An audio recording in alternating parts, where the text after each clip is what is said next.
It's time to sidewind with the desert horn viper. Snakes can move in many ways, but sidewinding to me is one of the coolest. Another of my favorite type of movements is the rectilinear locomotion of heavy-bodied snakes like the gaboon viper, the straight line caterpillar type crawl. There's other ways snakes move too, such as serpentine, the typical normal movement that you think of when you think of snakes. And we're going to see some of that in this video as well.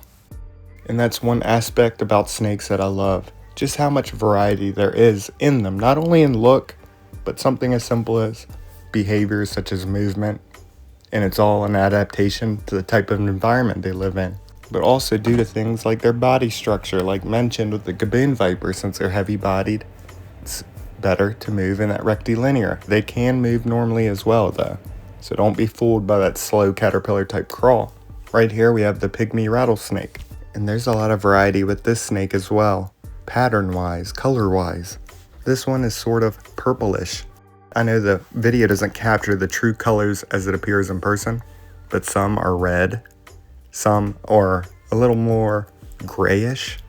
But one thing is certain, and that is how beautiful each one is. Doesn't matter what color, doesn't matter the pattern. And I used to not appreciate pygmy rattlesnakes as much as I do now. Just incredible, incredible snakes. Look at this little tiny rattle. Cute. This shed skin, look at those scales. It is inverted, so the scales show up better. I did post this as a short, but do you know who shed this skin? If you guessed the variable bush viper, then you are correct. Look at this beautiful snake.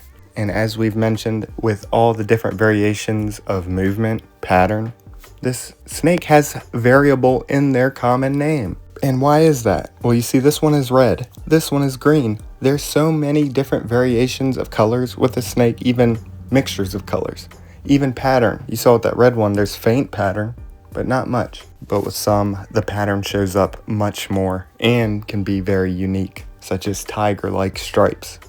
And I say it every time, but one of the coolest things about them, those head scales, very defined, dragon-like. I know I repeat the same thing a lot, but that's what I think of every time I see the snake. And for that reason, they're the easiest to get pictures and videos of, just because of those scales. It's easy to get them in focus. With the two that I have now, since they're babies, it's a lot harder, but as they age, it's just so easy. They pose nicely, all that stuff. Hope y'all enjoyed this video. I did film a lot more. Some more of them eating, some more of them moving, some of the other snakes. So I'll get that put together. Love y'all. Like, subscribe, all that stuff.